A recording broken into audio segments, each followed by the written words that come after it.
So it's going to be myself, Anthony Nonnis. I look after partnerships at Mambu, and then Selin, who looks after our partner portal and actually a lot of our partner operations. So we're going to run through this. I'm just going to give you a bit of an overview who Mambu is, a little bit about our partner strategy, so you kind of understand what our ecosystem looks like. And then Selin's going to walk you through on the journey that we've been with Impartner and the journey to PX, and kind of a bit of focus around engagement. I love the fact there was a session, a roundtable on engagement. It's kind of a big topic for us. So again, thank you everyone for staying after lunch to listen to this. You're probably just staying for drinks, but it's fine. So first of all, just going to go through who are we? What are some of the challenges we have? Why do we have a portal in the first place? I think we've been in Impartner since 2020. So it's been a fair while now. Fantastic company, we love you. They've really supported us and really supported Selin. I really appreciate the Oliver who's in the room, and I think so. Really been with us on the journey, and I think it's really helped. We've recently moved to PX, so for anyone that wants to understand what that journey's been like, speak to Selin. From my side, it was fairly seamless, and I think we had great support from the team in that migration effort. So I would suggest change to Selin after you want some tips. And then what's next for us? Okay. So hands up. Does anyone here know who Mambu is or ever heard of Mambu? Oh, a couple. That's good to see. So Mambu is a core banking software provider. Very exciting, I know. Again, we're a next generation, so we're SaaS only. That said, we're the largest of in our area. We've got 260 customers globally in 65 countries. I think 162 million end customers, and a very, very large partner ecosystem of 450 plus. And that's one of the reasons we need a portal, right? Because you get to a point where there's only so much you can do without a portal. And I think this is to drive that engagement, to drive that connectivity. You need to have some level of automation. And we're supported today here also by our partner marketing, Heather, who actually helps us with a lot of that content. As you can see, we're a bit of a global organization. Put a few of the brands up there so you understand sort of what the customers we look after. As far as the partner ecosystem, there's 4 key types of partners we look after. We are not a reseller. So we're talking large ticket item, software solution, complex value selling. So the channel model doesn't really work for us, although we're starting to explore that in regions such as Africa, where potentially we may have some people that will become a reseller for us in that market, but we have to ramp them up, and that's requiring a lot on our side. Again, the 4 types here, I'm not going to read you the slide, but the big buckets are consultants, advisors. So that's kind of your McKinseys, your BCGs. They're really important for us because they're very early in the client's transformation journey. So our role here is to more inform them, right? Then when you start working with system integrators, they're very key to us because we're the core, and there's lots of partner ecosystem technology providers that we need to integrate to offer an end-to-end solution to our end customers. So again, these 2 really work hand in hand.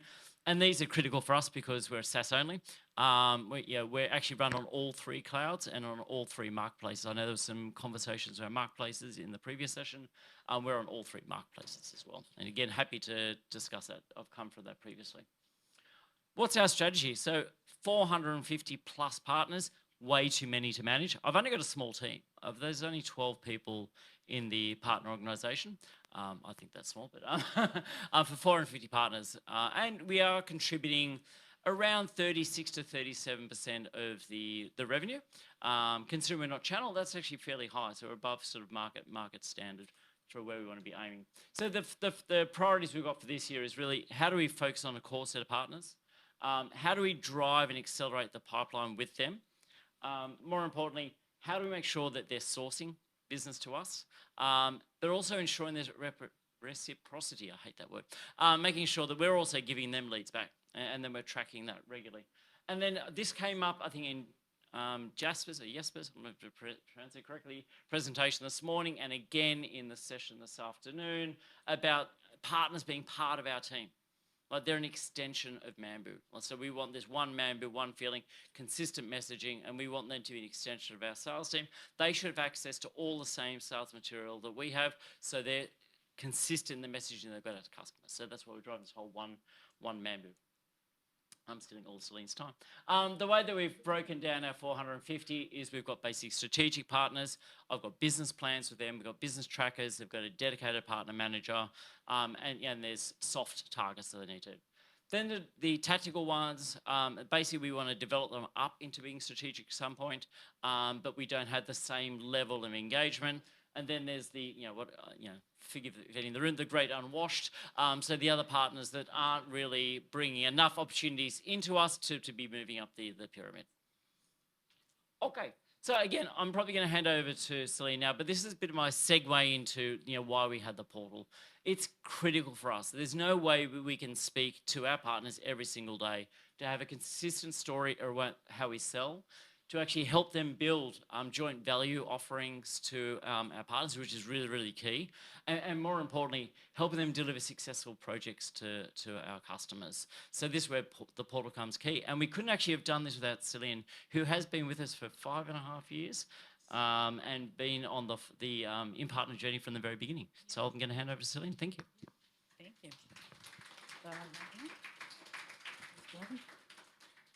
There we go. Hi, everyone. Thank you for that introduction, Anthony, and the kind shout-outs throughout the presentation. So today I want to take you through our journey with Impartner, and then later on focus a bit about the journey that we've then had to PX. Well, why a partner portal? So as Anthony mentioned, when we started our launch in 2020, so we're with Impartner for a bit over 5 years now, and we've had multiple key reasons of why we wanted these, but I've just added the 5 ones that capture most of that information on this slide. We wanted to improve the relationship we had with our partners, right? We wanted to show commitment to their success and then also show our loyalty to them and be able to collaborate with them through one platform, one single hub. Then, of course, at one point, our partners started growing very rapidly. We went from 50 to 100 to 200 and 300 at some point. And we just needed a way of being able to manage all of this, implement automation, get all the resources in one place, and also, of course, reduce manual work for both us and the partners as well. Communication. We wanted to be able to reach out to them through one hub, inform them continuously, update them on the latest information, also reduce any misinformation and align on next steps, etc. Through a tool of a communication tool. The right tools and information was very important to us. We wanted faster time to market, so we had to get those sales decks, the enablement stuff. They had to go through all of that. So how do you do that? The partner portal was, again, the perfect solution for that. And of course, data-driven insights. We wanted to be able to track partner performance, also just partner engagement overall as well. Just be able to gather all valuable data across the whole partner strategy. And that's why we decided to go for a partner portal 5 years ago. This didn't go without any challenges, and some of these we're definitely still working through, and we still have to work on these. It comes and goes, so personal connections, how do you make a partner still feel valued and heard and understand and understood in that whole pool of 450 partners, right? They still have to feel special, so how do you approach that? And the engagement rates that drop out of nowhere, and you have to look into why that's happening and what can I now do to get those up again. And one of the big things that I've heard a couple of times from other people as well is user resistance.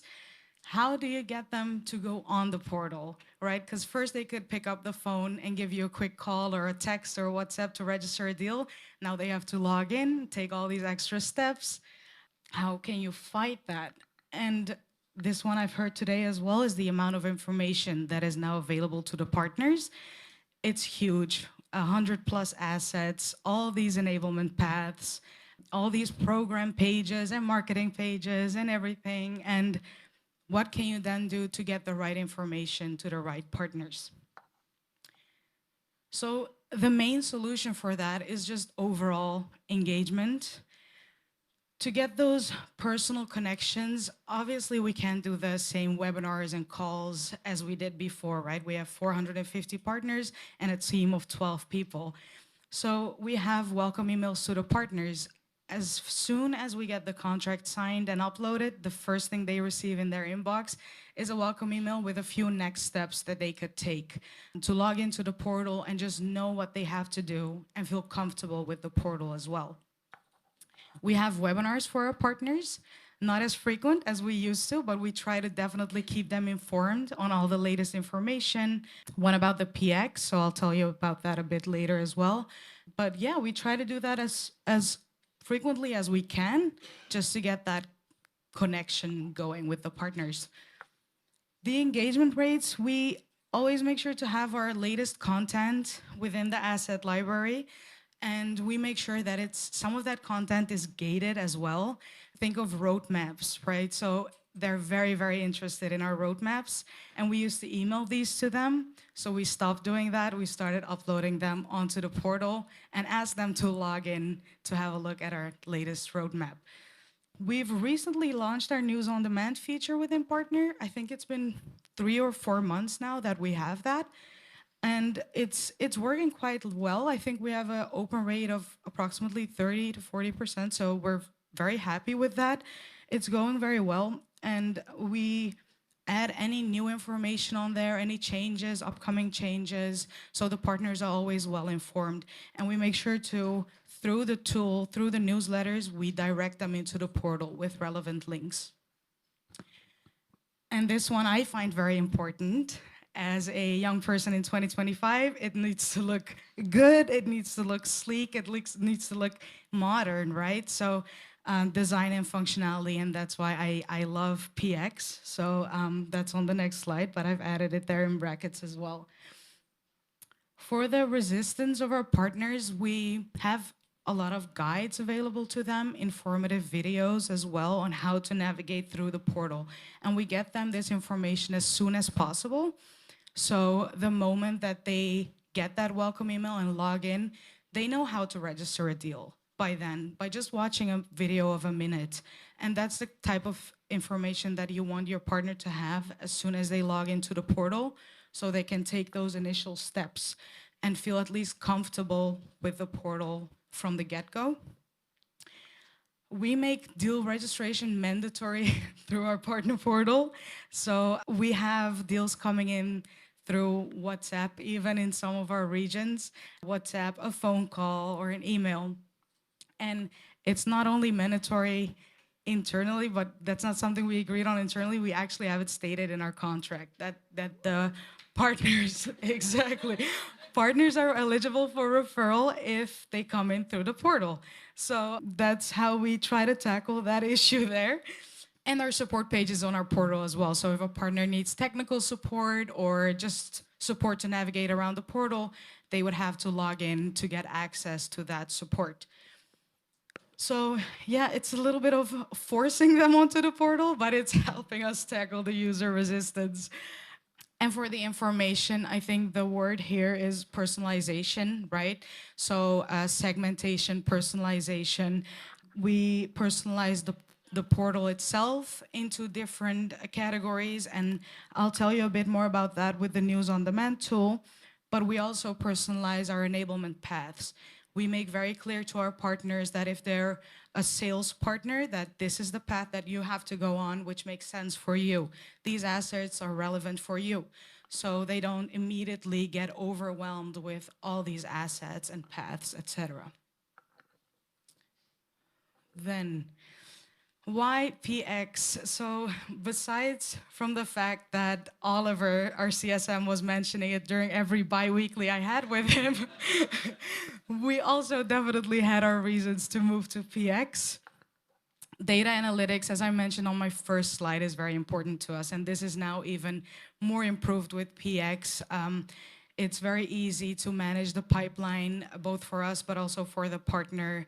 So that was one of the key reasons that we wanted to move to PX.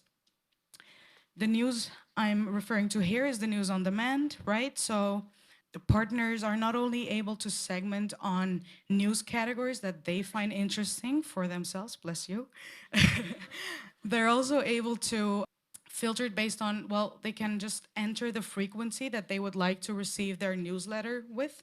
So we send it out on a monthly basis, but our partner can come in and say, hey, I'm only interested in these technical points. I only want to receive these, and then I want to receive them on a quarterly basis.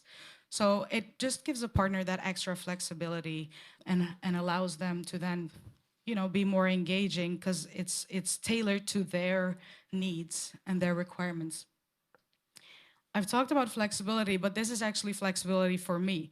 So I'm someone that doesn't know how to code. The only coding I do is copy and paste it from anything that someone else has built. So I don't know how to code, but with PX, you don't have to anymore. They have these amazing widgets that are super easy to implement and use and build yourself.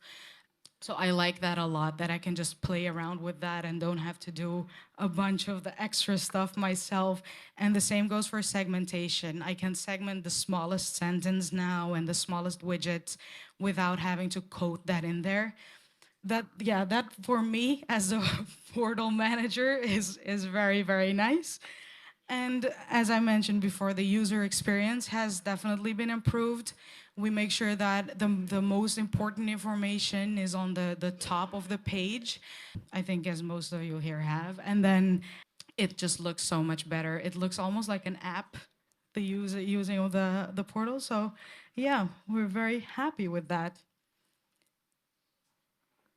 Then just our story so far. So basically to wrap it all together is we launched our partner portal back in 2020, around February. We started implementing PX around March, I'd say, March 2025. We had the first newsletter go out announcing that we are going to do this early on. So we gave them a little heads up that this is coming, so we didn't get any surprises. And then after about a month, we send the communication that this is now live and partners will be able to experience this new look and feel of the portal. What I've also done is we have a little webinar planned on July 10th to inform our partners a bit more into detail on how to navigate through PX as well. So as you can see, we really try to engage with them. Again, we try to get them on these webinars. We try to keep them informed on changes. Yeah, hopefully make them feel more comfortable with what's coming next. Yeah, I mean, the project plan, project timelines, testing phase, I think it sounds familiar to everyone. And the good communication strategy, make sure to get the testing phase in there because we're still working through some bugs even though we've been live for, I think, 2 weeks. So yeah, that's on that. And of course, the next steps. So it never ends, right? We have personalized journeys upcoming. We don't have that implemented yet. So the first 90 days plan, for example, based on partner type, but also a journey for the marketing team. So come in and help us get you on our website, and help us build co-branded collateral together. So journey is not only based on partner type, but also role within the company.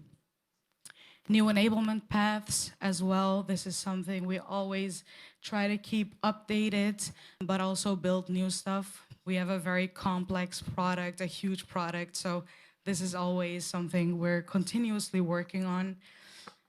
We want our partners to have a bit more insight on the performance of their teams and their employees as well. So that's why we want to build dashboards for our partners so the admin can come in and then see how their employees are performing to know which ones are accredited on Mambu, which ones have the most knowledge and can be used when implementing with customers, for example. This one, the business planner feature, I think some of you here already have it. I've heard it a couple of times. We don't have it yet, but we've had our first kickoff call. As we want our partner portal to be the one hub for our partners, this is something that's the next logical step for us, to have the business planner feature also on our portal. So on a quarterly basis, we can sit down with our partners, go through the next steps, and then build a plan from that through our portal. And last but not least, reporting is always important, data is important, and I want to be able to go back to our sales team, show them how our partners are performing as well, and be able to give a bit more TLC, for example, for the partners that might not be performing that well, might not be bringing a lot of deals. So how can we encourage them to start bringing those deals, right? So our partner sales managers also know which partners to focus on. But on the other side, also know which partners are doing great, right? So which partners can we give a bit of love to as well, because they are doing great. I think that's it. Well, these are the next steps for now. There's always continuously next steps. I've heard a lot about AI, very interesting stuff. So I'm sure that I'll cross a few out throughout the year, but then new ones will be added to this. So yeah, thank you. Thank you for your time. That was it.